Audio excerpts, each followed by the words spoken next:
I heard you This don't one have a is wife. different. My daughters are She perfect looks for at you, as said the if you old Apache belong woman here. I helped. Before we dive into the story, don't forget to like the video and tell us in the comments where you're watching from. The trading stop sat low at the edge of a dry stretch of land, less than 30 paces from the San Pedro River South Bend. Built from scavenged boards and half-rotted canvas, the place served as a barter post more than a store. No signs, no clerk, just a handful of men who came when they pleased and left when their business was done. That afternoon, the heat was stiff and sharp, resting heavy on shoulders and forcing sweat even from men who'd grown used to sun. The cottonwoods nearby gave shade that barely reached the ground. A trail horse stood tied loosely to a post, flicking flies with its tail. Silas Mercer approached on foot. He'd left his mare hitched 100 yards back under a mesquite tree. He didn't like crowding her where other animals kicked. He carried nothing in hand, only a coin pouch tied inside his coat and a short list in his mind: salt, maybe a strap of leather, and lamp wick if it could be had. He didn't come here often, only when he had to. Silas was 39. Not old, but not young either. His face looked settled, like time had shaped it into something firm and unreadable. He didn't talk much. He'd been part of a trail outfit once, hauling freight across the desert, managing ox teams. But that ended 5 years back when a wrong turn during monsoon season cost him 2 men under his watch. After that, he sold his rig, took what money he had left, and built a cabin farther west, where the land was cheaper and the neighbors didn't ask questions. Now, his days were spent tending a piece of worn land and keeping to himself. That suited him fine.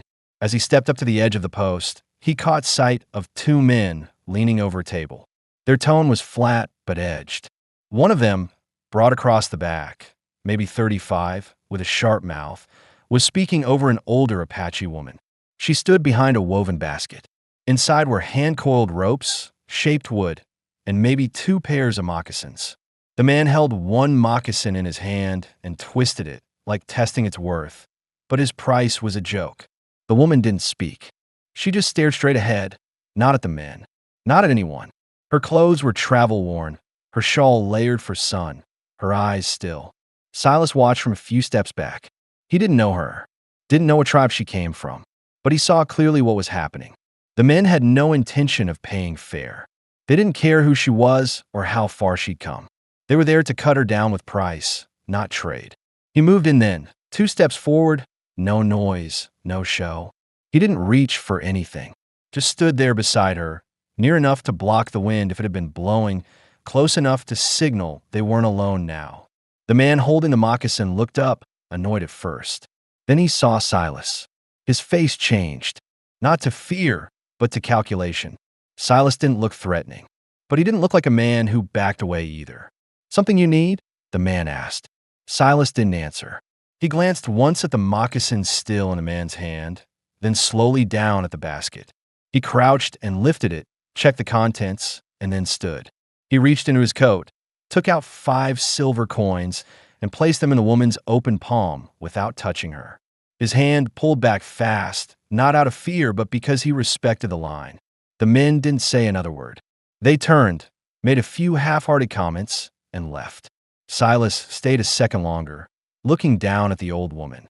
Her face gave nothing away, but he saw how her fingers closed tight around the coins, how her jaw settled in a firmer line. She didn't speak, didn't nod, just picked up her basket and walked off toward the trees. Silas turned and walked to the trade bench. He asked about salt, got in a cloth bundle. The lamp wick was too short for the price they wanted, so he left it. He paid and left with no small talk. The ride home was quiet. His mare moved easy beneath him, used to the trail. He glanced back once toward the direction the woman had gone, but saw no one. The river curve vanished behind scrub and hills. At the cabin, he unloaded slow. The yard was dry and cracked, but the well still held. Chickens scratched near the fence. His dog, a lean brown mutt, lay in the shade and didn't move. Inside, everything was as he left it: bedroll tucked, shelves clean, the stove swept from breakfast ash. He poured water into the basin, washed his hands, then sat on the porch. The sun dipped lower, turning the dust red. Somewhere a hawk called. He didn't think he'd done anything remarkable. He hadn't interfered for praise or reward. He just couldn't watch someone be cheated in plain daylight. He didn't need thanks. He didn't want company. Still, something in his chest felt tight, like the kind of tight that didn't pass with breath. He didn't know it yet, but this moment, this one simple act, would change his life's direction more than any trail ride, storm, or accident had before. He just didn't see it coming. Not yet. 3 days passed without mention of it. Silas kept to his work, splitting kindling, patching the roof, seen before monsoon, season turned the ceiling to sponge, checking the fence line for signs of antelope pressing through the slats. Nothing about his routine changed, but his mind circled back to that moment in front of the trading post more than he cared to admit. Not because he expected something to come of it. He didn't, but because he hadn't seen her eyes since. And there'd been something in them. Not gratitude, something older. Maybe anger, maybe endurance.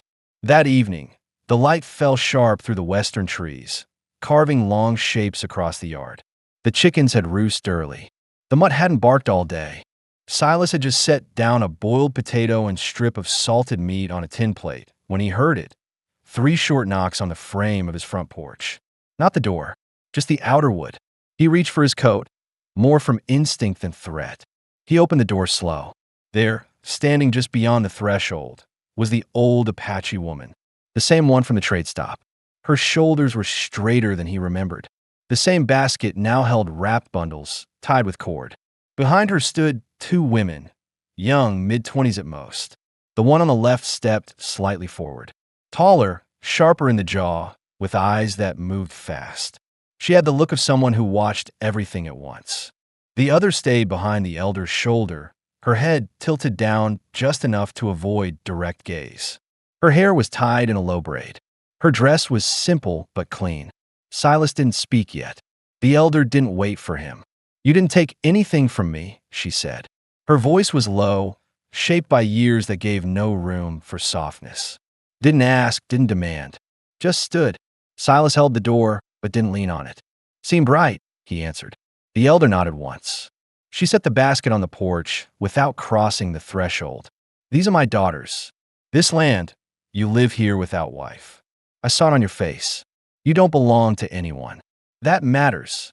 Silas didn't move. He didn't look past her. She continued. "One of them will stay the night. No trade. No promise. The other, and I will leave before sunup." She turned to go. The taller daughter followed without hesitation. The quieter one remained. Silas finally looked at her directly. She didn't speak, didn't step closer either, just waited. He opened the door wide and stepped back. "You hungry?" he asked. She nodded once. Inside, the room held a second chair, but no table. He pulled one crate forward and set the extra plate down. The fire in the stove was low, the heat gentle. She stepped in, closed the door behind her without sound, and stood by the wall. He didn't ask her name, didn't offer his. That could come later. Or not. She didn't touch anything until he pointed to the plate.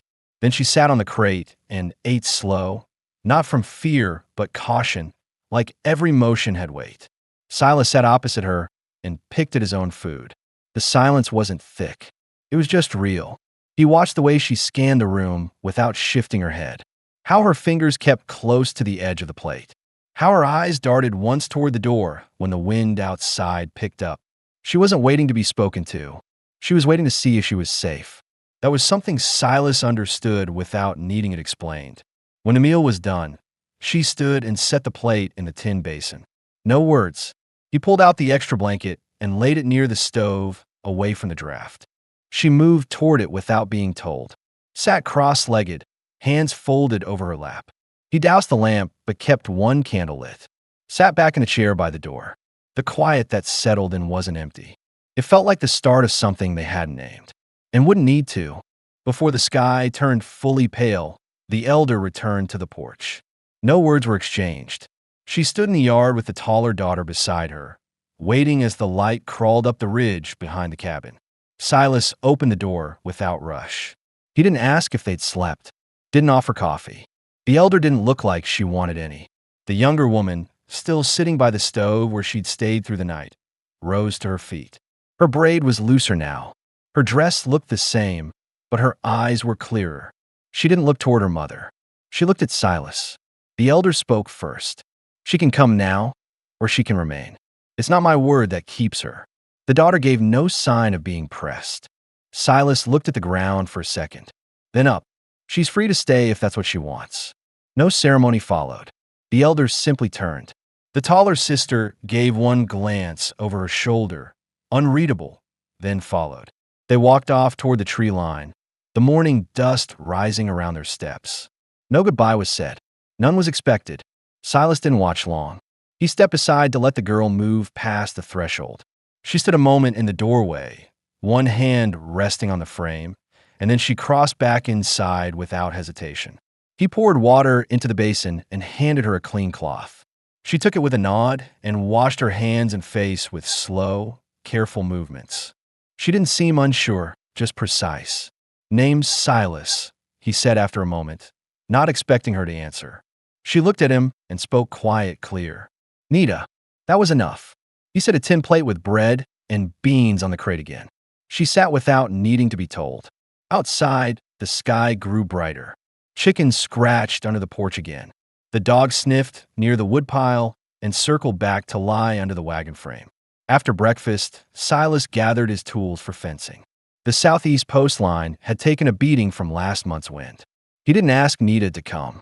She followed anyway, her moccasins brushing dry weeds as they crossed the ridge behind the cabin. She didn't ask questions, but she watched every task with intent. When he drove in a fresh stake, she handed him the hammer. When the rails sagged, she held it steady. She didn't speak, but her movements answered enough. They worked until the sun was overhead, then returned to the cabin in silence. That afternoon, she began sweeping the porch with a gathered bundle of twigs she'd taken from the woodpile. She didn't ask for a broom. She made do with what was there. Silas watched her once through the window, then went back to sharpening the hatchet. Later, she boiled water without asking, poured it into a pan, and cleaned the dishes from that morning. When she was done, she placed each item in its original place without being told where anything went. She remembered. That evening, Silas cooked stew. Not much seasoning, just enough salt to bring the flavor out. He set 2 plates down. They ate with the same quiet as before. After the dishes were rinsed, she folded the blanket neatly and placed it back in the chest at the foot of the bed. Then, without asking, she laid out a straw mat near the stove. She didn't claim space, just took the corner she'd already used. Silas didn't comment. He lit the lamp and sat by the door with a worn tin cup. She sat cross-legged near the warm stove, sewing a small tear along the hem of her dress with careful, even stitches. He spoke once more. "You plan to stay?" She paused, looked up, then nodded once. "Then you can have the bed tomorrow," he said. She blinked, not startled, just surprised by the offer. "I don't need it. I didn't ask if you did. I'm offering." She nodded again. "All right." Then neither said anything else. Outside, the wind picked up, but the house held firm. Inside, the air was steady. Nothing was owed between them. Nothing was forced. And yet, by the time the lamp was blown out, she had not once looked toward the door. The next morning brought a colder wind than the week before. It pushed through the dry trees and carried a silence that wasn't empty, just careful. The chicken stayed close to the coop. The dog didn't bark, didn't pace, just sat on the porch with its ears low. Nita was already outside when Silas stepped into his boots. She was kneeling near the well, checking the bucket rope for frays. She hadn't asked, hadn't been told, but she understood quickly what mattered around here. Her hands worked fast, but gently, looping fresh twine through the pulley hook where the old knot had thinned. Silas stood back a moment before speaking. "I usually check that after breakfast." "I'm already here," she answered without looking up. He let it be. Inside, the cabin still smelled faintly of smoke from last night's fire. He cooked oatmeal and set 2 bowls out. She came in just as he was placing the kettle back on the stove. They ate without much talk, but the quiet wasn't strained. Later, they walked the north edge of the property. That part of the fence hadn't been checked in 2 weeks, and Silas didn't like the idea of strays getting in, or worse, people passing through without him knowing. Nita walked beside him, not behind. She carried a coil of wire under one arm. and a small hammer in the other. They repaired 3 posts before stopping under a cottonwood for water. Silas finally asked, "You from his side of the river?" She shook her head. "We came west last year. Too much bad blood farther east." He didn't press for details. Her tone said enough. By mid-afternoon, a small dust cloud appeared along the far trail. Silas narrowed his eyes, shielding them with one hand. Someone on horseback. One man, riding slow. Nita saw him too. She didn't speak, but her body shifted, weight slightly back, hand tightening near her hip. They returned to the cabin without saying a word. Silas loaded the rifle, but didn't cock it. He placed it by the door. The dog growled once, then fell silent. The rider arrived near sundown. He didn't approach fast, didn't yell out. Just rode up, dismounted, and walked halfway toward the porch. "Evening," the man said. Tall, leather vest, dust-covered trousers. His face was lean, too smooth for the amount of sun he'd ridden under. His boots looked worn, but his belt was polished. He smiled too easily. Silas didn't return the greeting. "Looking for a woman passed through this area," the man said. "Young. Apache. Traveling with an older one. Couple weeks back." Silas kept his hands by his sides. "A lot of folks pass through. I don't keep names." The man tilted his head. "No harm meant. Just tracking a family death. Debt doesn't interest me." The man stepped back half a pace, nodded once, and returned to his horse. As he mounted, he added, "You got a quiet place here. Hard to find quiet men these days." Then he turned and rode back the way he came. Only after the dust had fully settled did Nita step out from the back wall, where she'd stayed still and low. "You knew he was trouble," she said. "Didn't take much guessing," Silas answered. She didn't look shaken, but she didn't sit either. She stood near the door for a long time, her arms crossed, watching the trees. Later that night, she didn't sleep on the floor. Without discussion, Silas had laid out the blanket on the bed and left the chair near the stove for himself. She lay down quietly, eyes open for a time. "Thank you," she said, almost under her breath. He didn't answer, but he didn't need to. Outside, the wind scraped across the dry boards again. Inside, neither of them closed their eyes right away. Something had shifted, and both knew it wouldn't be the last time a man like that came looking. The 6th morning came without wind, without sound. The sun broke through a thin mist hanging over the yard, casting a pale hue across the dry ground and low brush. Birds didn't stir until later. Even the dog stayed curled beneath the porch, eyes half shut but alert. Inside the cabin, Nita was already folding a strip of clean cloth into narrow bandages. She hadn't mentioned needing them. She just worked, steady and focused, cutting from an old grain sack she had washed 2 days earlier and dried in the shade. She placed each finished piece inside a wooden box she'd cleared from the corner shelf. Silas watched from the doorway, half-buttoning his shirt. "Something I should know?" She didn't look up. Better to have them than not. He nodded once and stepped outside, grabbing the shovel as he passed the threshold. The garden rows needed reshaping. Rains hadn't come in over 2 weeks, and the soil was pulling apart. By the time Nita joined him, he'd already cleared the edge of the second furrow.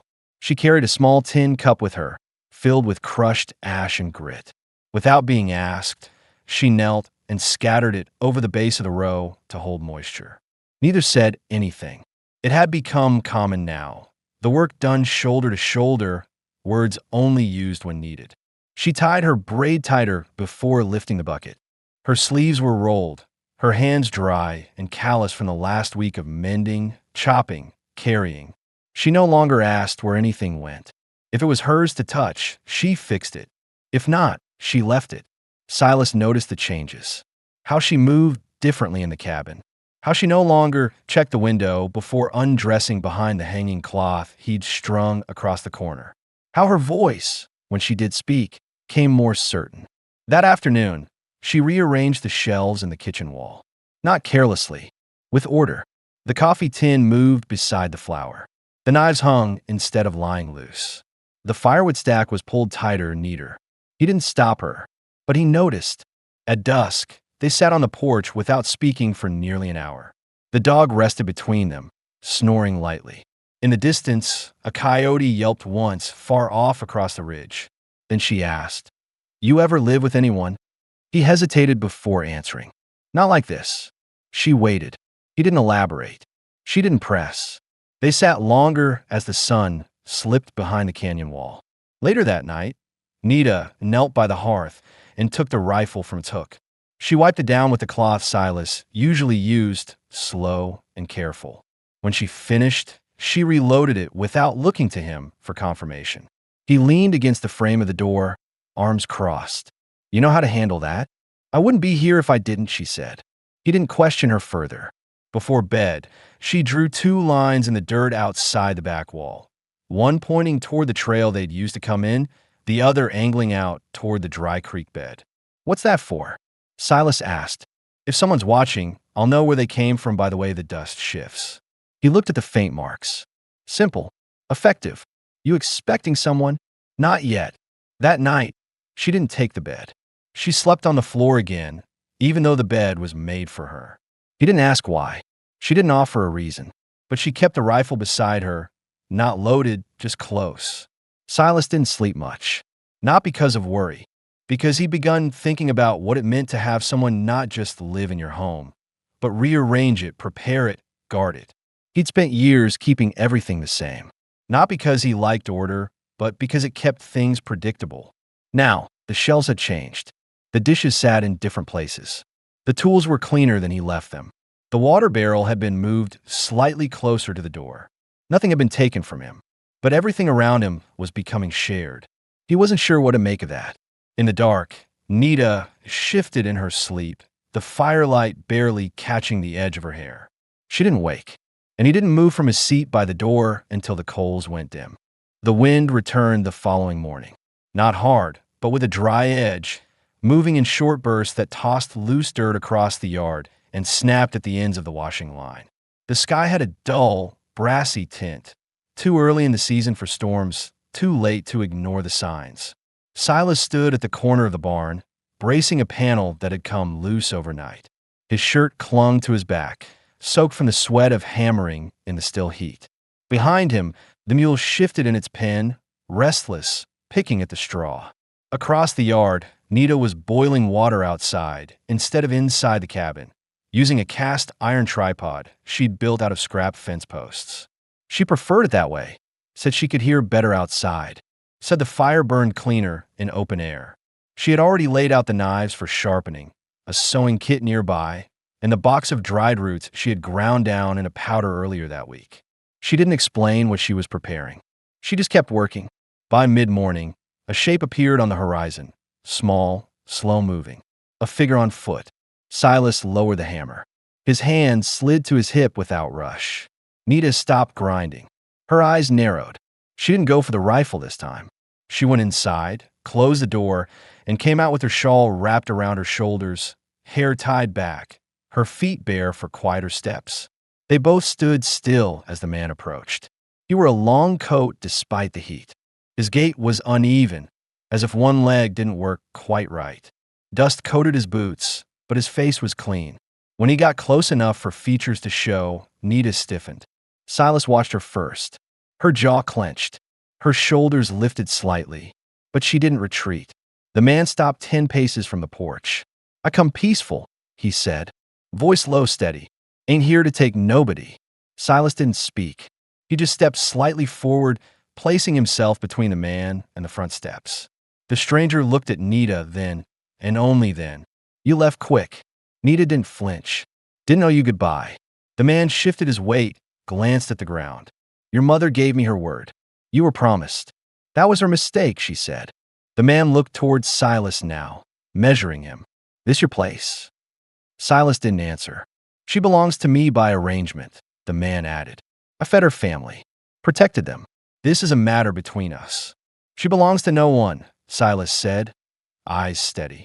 The man tilted his head. "You mean to stand in the middle of it?" Silas nodded once. "Already am." The visitor looked past both of them, toward the empty corral, the smoke from the fire pit, the dog pacing quietly near the shed.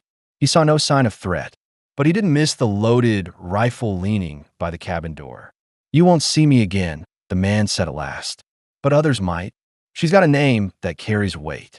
Silas didn't reply. Nita didn't move. The man turned, walked the way he came, disappearing slow across the rise. They didn't speak until the dust behind him had vanished. Nita sat down on the porch. Her hands were shaking. She hid them in her lap. Silas leaned against the post, arms crossed. "I thought he wouldn't come this far," she said quietly. "He won't be back," Silas answered. "I don't think he came for me." Silas frowned. "What then?" "To see if I was claimed." That sat between them for a long time. When she stood, she walked into the house and pulled down the canvas bag she hadn't touched since arriving. She laid it on the bed and began sorting through its contents. An old comb, a strip of deer hide with beads, a flint stone wrapped in cloth, a single piece of paper folded twice with faint ink markings. She took the beads and strung them on a new cord. She didn't ask permission. By dusk, the beaded string hung above the bed, tied from the curtain hook. Silas said nothing. He built a stronger latch for the door and packed the rifle with fresh cartridges. After supper, Nita didn't sit by the fire. She brought her blanket to the porch and sat outside, eyes toward the trail, hands gripping the mug of coffee she didn't drink. "You said others might come," Silas said, stepping beside her. "They'll come for what they think I am," she answered. Silas crouched down near the edge of the porch. "And what are you?" She didn't answer right away. Her eyes searched the dark. "I'm staying." He looked at her, not surprised, not moved, just quiet. "Not because I owe you," she added. "Because it's mine now, too." That was all she said. She went inside without looking back. He remained on the porch long after the lamp had been turned off. The house behind him was no longer just walls and boards. And the ground under his boots felt different now. Less borrowed, more shared. The wind returned the following morning. Not hard, but with a dry edge, moving in short bursts that tossed loose dirt across the yard and snapped at the ends of the washing line. The sky had a dull, brassy tint, too early in the season for storms, too late to ignore the signs. Silas stood at the corner of the barn, bracing a panel that had come loose overnight. His shirt clung to his back, soaked from a sweat of hammering in the still heat. Behind him, the mule shifted in its pen, restless, picking at the straw. Across the yard, Nita was boiling water outside instead of inside the cabin, using a cast iron tripod she'd built out of scrap fence posts. She preferred it that way, said she could hear better outside, said the fire burned cleaner in open air. She had already laid out the knives for sharpening, a sewing kit nearby, and the box of dried roots she had ground down in a powder earlier that week. She didn't explain what she was preparing. She just kept working. By mid-morning, a shape appeared on the horizon, small, slow-moving, a figure on foot. Silas lowered the hammer. His hand slid to his hip without rush. Nita stopped grinding. Her eyes narrowed. She didn't go for the rifle this time. She went inside, closed the door, and came out with her shawl wrapped around her shoulders, hair tied back, her feet bare for quieter steps. They both stood still as the man approached. He wore a long coat despite the heat. His gait was uneven, as if one leg didn't work quite right. Dust coated his boots, but his face was clean. When he got close enough for features to show, Nita stiffened. Silas watched her first. Her jaw clenched. Her shoulders lifted slightly, but she didn't retreat. The man stopped 10 paces from a porch. "I come peaceful," he said, voice low, steady. "Ain't here to take nobody." Silas didn't speak. He just stepped slightly forward, placing himself between the man and the front steps. The stranger looked at Nita then, and only then. "You left quick." Nita didn't flinch.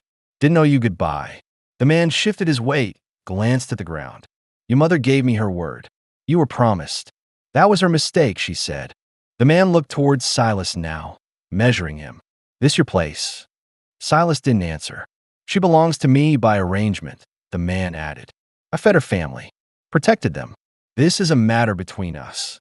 "She belongs to no one," Silas said, eyes steady. The man tilted his head. "You mean to stand in the middle of it?" Silas nodded once. "Already am." The visitor looked past both of them, toward the empty corral, the smoke from the fire pit, the dog pacing quietly near the shed.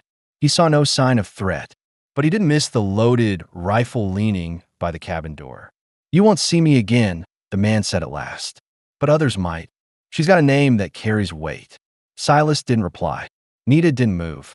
The man turned, walked the way he came, disappearing slow across the rise. They didn't speak until the dust behind him had vanished. Nita sat down on the porch. Her hands were shaking. She hid them in her lap.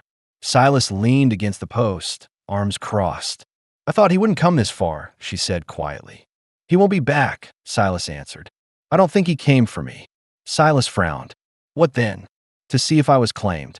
That sat between them for a long time. When she stood, she walked in the house and pulled down the canvas bag she hadn't touched since arriving. She laid it on the bed and began sorting through its contents. An old comb, a strip of deer hide with beads, a flint stone wrapped in cloth, a single piece of paper folded twice with faint ink markings. She took the beads and strung them on a new cord. She didn't ask permission. By dusk, the beaded string hung above the bed, tied from the curtain hook. Silas said nothing. He built a stronger latch for the door and packed the rifle with fresh cartridges. After supper, Nita didn't sit by the fire. She brought her blanket to the porch and sat outside, eyes toward the trail, hands gripping the mug of coffee she didn't drink. "You said others might come," Silas said, stepping beside her. "They'll come for what they think I am," she answered. Silas crouched down near the edge of the porch. "And what are you?" She didn't answer right away. Her eyes searched the dark. "I'm staying." He looked at her, not surprised, not moved, just quiet. "Not because I owe you," she added. "Because it's mine now, too." That was all she said. She went inside without looking back. He remained on the porch long after the lamp had been turned off. The house behind him was no longer just walls and boards. And the ground under his boots felt different now. Less borrowed, more shared. The following week brought no riders. No strangers crossed the ridge. No sound echoed from the dry riverbed, but wind scraping across the rocks and the groan of the barn door in the mornings. Yet tension hung across the yard like a stretched rope, never snapping, never slackening. Silas woke before light, boots already beside the cot. He didn't light the lamp.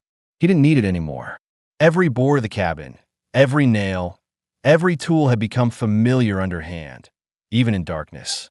He dressed quietly, careful not to disturb Nita. She was still in the bed now. Not always, but often. A line had been crossed without words, and neither of them stepped back. Outside, the frost hadn't broken yet. The grass was pale, tipped with ice crystals. Silas ran one gloved hand along the top rail of the fence. He needed to oil it soon. Cold like this split would if it wasn't watched. Inside the cabin, Nita stirred slowly. When she rose, she didn't wrap herself in shawls or fumble through bags. She tied her braid back with the same cord as the day before and pulled her boots on with practiced ease.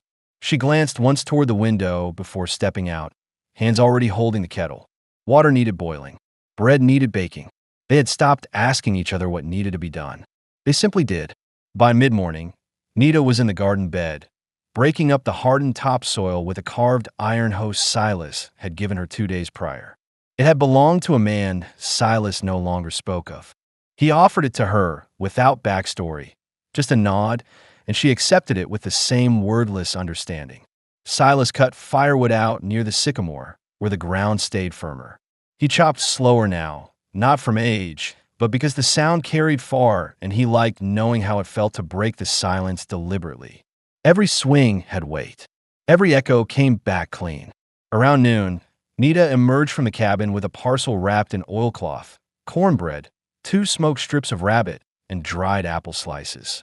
She handed him the bundle without ceremony, then sat down beside him on a flat stone and pulled her legs up. They ate in quiet bites. When she finished, she didn't rise. Instead, she asked, "What would you have done if I'd left that first night?" Silas took a moment before answering. Would have kept doing the same. Work, sleep, breathe, but would have felt like something got pulled out, not broken, just taken. Nita didn't respond, but her eyes softened. Later that afternoon, they took inventory of what was stored in the shed. Cans of beans, dried herbs, half a barrel of salted pork, and a crate of ammunition. Silas checked each round by hand. Nita relabeled the jars in Apache, muttering the names aloud as she wrote. "Never hurts to know what's yours in your own language," she said, finishing the last label. They hadn't spoken about the man who had come looking. but they both knew it wasn't over. That sort of man didn't walk 30 miles in worn boots to let something go. He had left quietly because he was buying time, not giving it. That night, they burned a second lantern, one in the window, facing the ridge. Not for light, for message. They wanted to be seen. They were no longer hiding. As Silas whittled down a length of pine for drawer rails, Nita took a strip of rawhide and began stitching a sheath for her knife. She worked with speed and precision. Her hands no longer hesitated at corners. She knew what she wanted it to be and how to make it happen. "You thinking of leaving it behind?" Silas asked, nodding toward the knife. She shook her head. "Just want it close in the right way." They didn't lock the door that night. Not out of trust, but out of readiness. They were done living as if someone else owned the space. After the lamps were dimmed, they sat beside the stove, sharing the same blanket. It wasn't for warmth. It was for stillness. Her shoulder against his hand resting on his knee, not touching her but close. "I never thought this was possible," she said after a long while. "What part?" "Staying," she said, "without being taken." Silas looked at her, not with pity, not with comfort, just full recognition. "You stayed. That's the difference." When she turned in for the night, she didn't roll toward the wall. She faced the center of the room. Her breathing was calm, even. She didn't reach for the knife. Outside, the trees stood still. No wind, no movement. Even the chickens had quieted early, as if something had settled over the land and asked them to hold their noise. Silas took one last walk around the property before bed. He passed the shed, the barn, the edge of the vegetable rows. Every footstep was placed deliberately. He saw the stones she had stacked along the trail. Small warning markers, like pressure points in the ground. He left them untouched. Back at the porch, he paused. He looked at the sky, at the stars above the ridge, then turned his gaze to the door left slightly open. Lamplight flickered inside. Her presence was visible in every shape. The folded shawl, the water basin full, the fresh loaf cooling on the counter.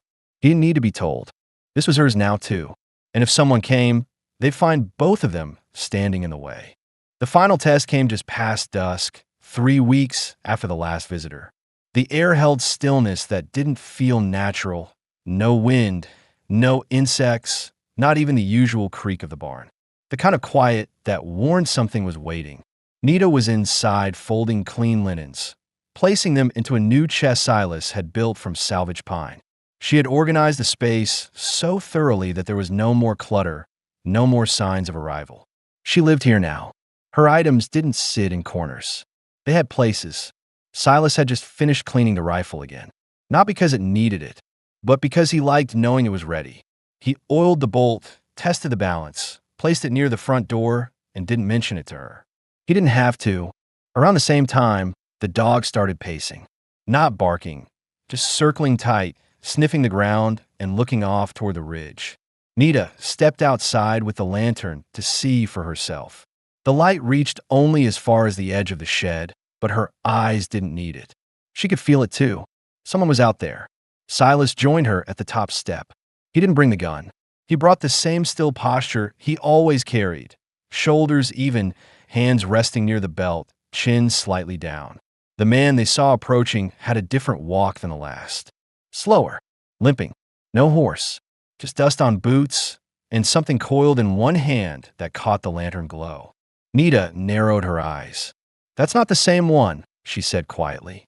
"No," Silas said. "This one's worse." The stranger didn't raise a weapon. He didn't call out. He stopped 10 yards from the porch and stood in a way that said he knew he didn't need to ask permission. Not yet. Not until someone told him otherwise. Nita moved first. She stepped down the porch, slow but deliberate. "Who sent you?" she asked. The man smiled, dry and joyless. "No one sends me. I walk where I want." She didn't blink, then walked the other way.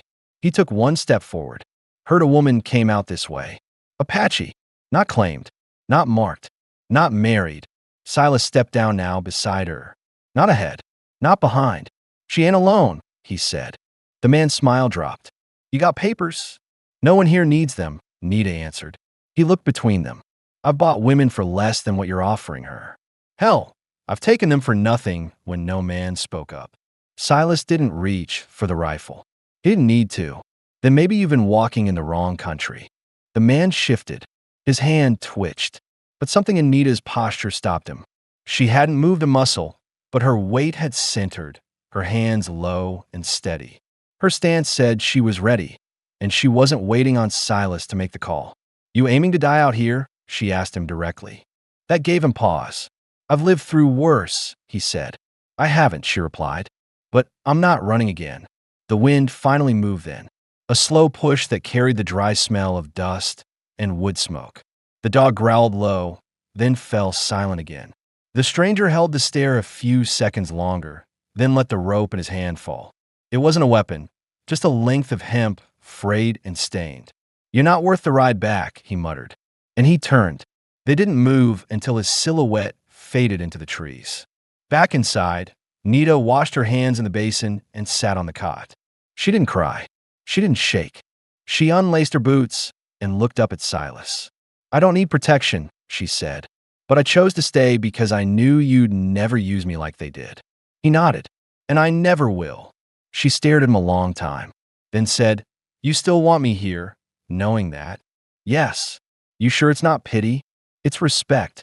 A long silence followed. Then she stood, stepped forward, and placed her hand lightly on his chest. It wasn't a question. It was a decision. They shared no kiss that night, no words of promise. But the bed held both of them now, and the chair by the stove sat empty. By morning, she wore his coat when she stepped outside to feed the chickens. He handed her coffee in the tin cup she now called hers. She hung the beaded cord above the doorway and pinned her knife to the wall beside his. That afternoon, he carved a small wooden plaque. Just one word, Mercer. He didn't ask. He hung it by the doorpost. When the elder woman returned weeks later, she saw the curtain in the window. She saw the garden rose double in size. She saw Anita's shawl folded neatly beside Silas's gloves. The elder didn't ask questions. She stood in the yard for a long time. Then she gave one nod and left without speaking. Later that month, they built a second room onto the back of the cabin. Not because it was needed, but because they could. In a quiet place near the river, far from where names meant power and women were traded like goods, two people stayed. Not for debt, not for safety, but by their own choosing. There was no ceremony, only peace and permanence.